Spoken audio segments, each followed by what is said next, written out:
कहानी की शुरुआत में तीन दोस्त दिखाए जाते हैं, डैन वॉकर और लिंच। डैन वॉकर की गर्लफ्रेंड का नाम है पार्कर ओनेल और ये तीनों के तीनों एक स्की स्क्वाड पर आए हैं क्योंकि ये स्की करना चाहते हैं। डैन अपनी गर्लफ्रेंड पार्कर को बोलता है कि तुम उस लिफ्ट अटेंडेंट के पास जाओ और उसे कहो कि मैं अपना क्रेडिट कार्ड पेट्रोल पंप पर भूल गई और मेरे साथ मेरी दो गर्लफ्रेंड्स हैं जिन्हें मैंने स्की करवाने का वादा किया था। तुम हमें $50 में 3 टिकट्स दे दो। हालांकि पार्कर जाना नहीं चाहती लेकिन वो अपने बॉयफ्रेंड के कहने पर चली जाती है। वहाँ जाकर पार्कर उस लिफ्ट अटेंडेंट को मना लेती है। वो कहती है कि मेरे साथ मेरी दो गर्लफ्रेंड्स हैं जिन्हें मैंने वादा किया था कि मैं उन्हें स्की सिखाऊंगी, लेकिन मैं अपना क्रेडिट कार्ड पेट्रोल पंप पर भूल गई। वो लिफ्ट अटेंडेंट उन्हें 3 टिकट्स दे देता है और ये तीनों के तीनों माउंटेन के ऊपर जाना शुरू करते हैं और जब ये रास्ते में होते हैं तो उनकी स्की लिफ्ट रुक जाती है। दरअसल वहाँ पे जितनी भी लिफ्ट्स होती हैं सब की सब रुक जाती हैं और लोग वहाँ पर शोर मचाना शुरू कर देते हैं। पार्कर को ऊंचाई से डर लगता है, वो डरने लग जाती है लेकिन उसका बॉयफ्रेंड बोलता है कि कुछ नहीं होगा, तुम डरो मत। कुछ देर बाद लिफ्ट दोबारा शुरू हो जाती है और ये तीनों के तीनों अब माउंटेन पर पहुंच चुके हैं। ये वहां पर बहुत एंजॉय करते हैं और स्की करते हुए धीरे धीरे नीचे उतर आते हैं। नीचे आने के बाद ये एक रेस्टोरेंट में खाना खाते हैं लेकिन लिंच को स्की करने में बिल्कुल भी मजा नहीं आता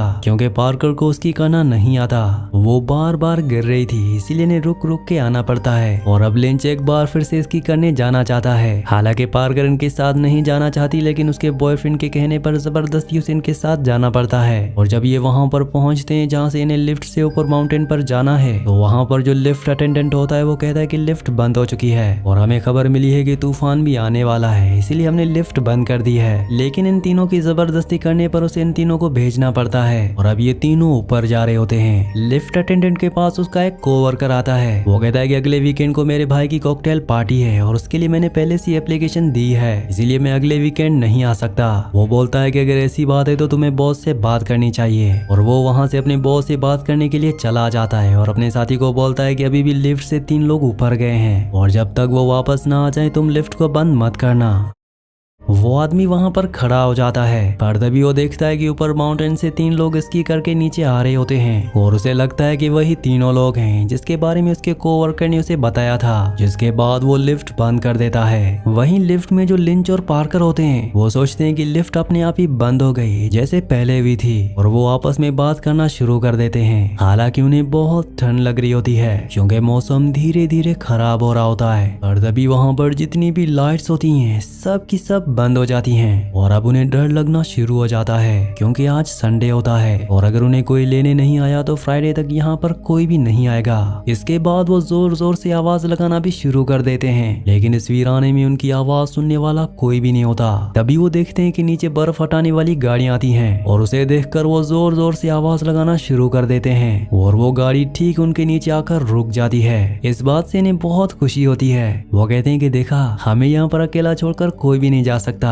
लेकिन यहाँ पर अब बर्फीला तूफान भी शुरू हो चुका होता है और उस गाड़ी के अंदर जो आदमी होता है दरअसल उसने उनकी आवाज सुनी नहीं होती। दरअसल ये पहाड़ पर अपने किसी कोवर्कर को लेने जा रहा होता है। तभी उसे फोन आता है और वो बोलता है कि पहाड़ पर कोई भी नहीं है और तुम वापस आ जाओ। जिसके बाद ये गाड़ी लेकर वापस जाना शुरू कर देता है और ये देखने के बाद वो तीनों के तीनों जो ऊपर होते हैं वो चिल्लाना शुरू कर देते हैं। वो अपना सामान भी फेंकते हैं लेकिन वहाँ पर बर्फ का तूफान होता है इसीलिए उसे शीशे से बाहर कुछ भी नहीं दिख रहा होता और वो अपनी गाड़ी लेकर वहां से चला जाता है। और अब ये तीनों इस बर्फीले तूफान में यहाँ पर फंस चुके हैं। फ्राइडे तक यहाँ पर कोई भी नहीं आएगा और जैसे जैसे रात गहराती जाती है वहां पर ठंड बढ़ती जाती है। डैन बोलता है कि मुझे यहाँ से कूदना ही होगा क्योंकि अगले 5 दिनों तक यहाँ पर कोई भी नहीं आएगा। हालांकि उसकी गर्लफ्रेंड और उसका दोस्त उसे मना करते हैं। वो कहते हैं कि हमें सुबह तक इंतजार करना होगा, सुबह जरूर कोई ना कोई यहाँ पर आ जाएगा। डैन बोलता है कि अगले 5 दिनों तक ये रिजॉर्ट बंद है और 5 दिनों तक यहाँ पर कोई नहीं आने वाला।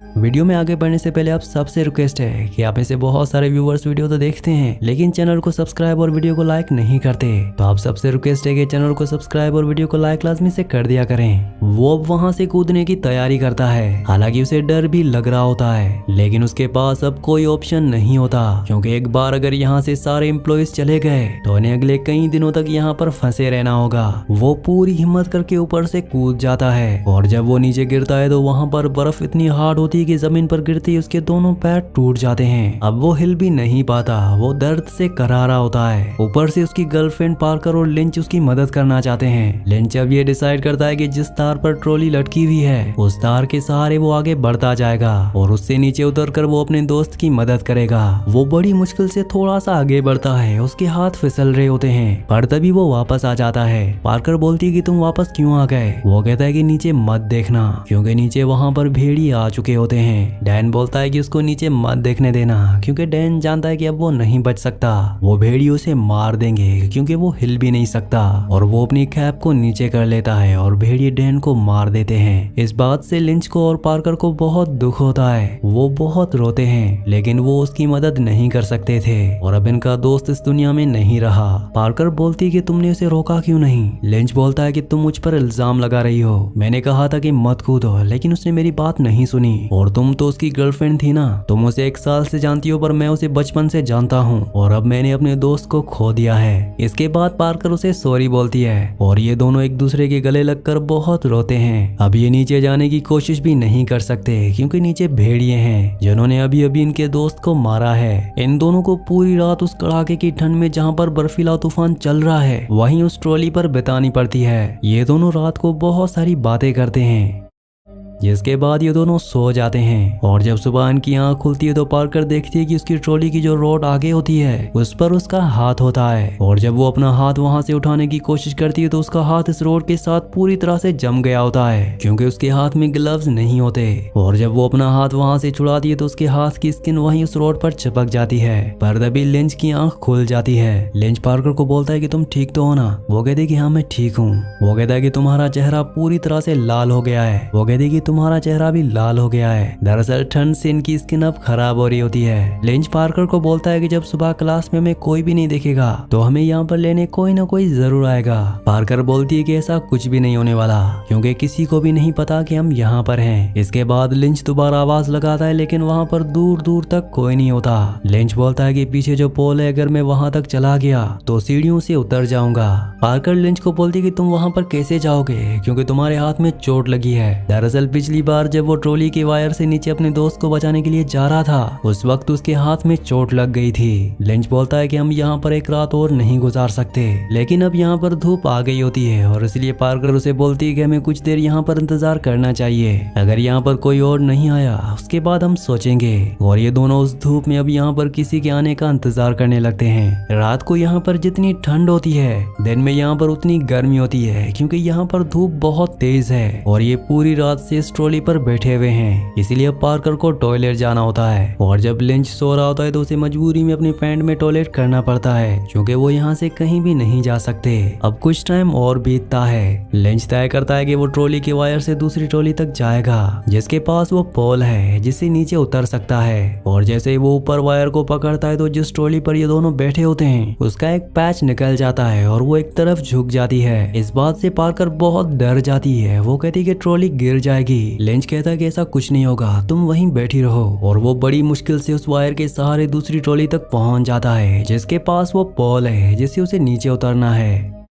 तभी लिंच नीचे देखता है कि वहां पर वो भेड़िए दोबारा आ जाते हैं जिन्होंने रात को उसके दोस्त को मारकर खा लिया होता है। और वो अपनी दोस्त पार्कर को बोलता है कि मुझे स्की की रोड दो जिससे स्केटिंग करते हैं ताकि जब मैं नीचे उतरूं तो अपना बचाव कर सकूं। वो रोड उसकी तरफ फेंकती है लेकिन वो पकड़ नहीं पाता और रोड नीचे गिर जाती है। और किसी भी हालत में अब लिंच को नीचे उतरना पड़ेगा क्योंकि ये दोनों अब एक और रात यहाँ पर नहीं रुक सकते। अगर ये रुके तो ये ठंड से मर जाएंगे। लिंच नीचे उतर जाता है और नीचे उतरने के बाद उसके ऊपर भेड़िए हमला करते हैं, पर उसके हाथ में रोड नहीं होती इसलिए वो उनसे फाइट करता है। लेकिन किसी तरह से उसके हाथ में वो स्केटिंग रोड आ जाती है और वो उन भेड़ियों को भगा देता है। लिंच पार्कर को बोलता है कि तुम नीचे मत उतरना, मैं जल्दी वापस आ जाऊंगा। और वो अपने स्केट्स पर बैठकर वहां से नीचे उतरना शुरू कर देता है। और जब वो नीचे जा रहा होता है तो उसके पीछे भेड़िए पड़ जाते हैं। पार्कर जोर से चिल्लाती है पर लिंच उसकी नजरों से ओझल हो जाता है। दरअसल वो बर्फ से फिसलता हुआ नीचे चला जाता है और अब उसे कुछ नहीं पता कि लिंच यहाँ से बाहर पहुंच पाता है कि नहीं, वो मदद लेकर आ पाता है कि नहीं, या वो जिंदा है कि नहीं। बस उसके सामने ये वीराना है और वो इस वीराने में अकेली है। धीरे धीरे दिन ढल जाता है और शाम हो जाती है पर लिंच वापस नहीं आता और पार्कर को एक और रात इस झूले पर अकेली बितानी पड़ती है। अब सुबह वो ये तय करती है कि उसे किसी भी हालत में यहाँ से जाना होगा, क्योंकि अगर लिंच को वापस आना होता तो अभी तक वो आ जाता। लेकिन लिंच वापस नहीं आया और अब पार्कर उस झूले से उतरने की कोशिश करती है और जब वो झूले पर थोड़ा सा लटकती है तो झूला टूट जाता है, क्योंकि उसका एक पैच पहले से निकला होता है। लेकिन झूला नीचे नहीं गिरता, वो एक ऐसी तार से अभी भी लटका हुआ होता है और वो पतली तार धीरे धीरे टूट रही होती है। लेकिन इससे पहले कि तार टूटती, पार्कर नीचे कूद जाती है और जब वो नीचे कूदती है तो ऊपर से झूला भी टूटकर उसके पैर पर गिर जाता है, जिससे उसके पैर पर बहुत ज्यादा चोट लगती है और अब वो चल नहीं सकती और वो फिसलते हुए नीचे उतरना शुरू कर देती है। और जब वो फिसलते हुए नीचे जा रही होती है तभी वो देखती है कि उसके सामने बहुत सारे भेड़िए हैं, लेकिन भेड़िए उसे मारते नहीं हैं, क्योंकि सामने लिंच की डेड बॉडी होती है जिसे भेड़ियों ने मार दिया होता है और उन सब भेड़ियों का पेट भरा हुआ है। जानवर सिर्फ तभी शिकार करते हैं जब उन्हें भूख लगी हो, इसीलिए वो पार्कर को कुछ भी नहीं करते। इसके बाद पार्कर वहां से नीचे फिसलना शुरू कर देती है और किसी तरह से वो सड़क तक पहुंच जाती है और सड़क पर पहुंचने के बाद वो बेहोश हो जाती है। तभी वहां पर एक गाड़ी आती है और वो पार्कर को देख लेते हैं और इस तरह से पार्कर की जान बच जाती है। पार्कर ने एक रात में 2 लोगों को खो दिया, एक जिसे वो प्यार करती थी, जिसे शादी करना चाहती थी, और दूसरा उसका दोस्त। इसी सीन के साथ इस मूवी का, इस कहानी का एंड हो जाता है। अगली कहानी आप किस मूवी पर सुनना चाहते हैं मुझे नीचे कॉमेंट्स में जरूर बताना, और अगर ये वीडियो आपको पसंद आई हो तो वीडियो को लाइक और चैनल को सब्सक्राइब लाजमी से कर देना।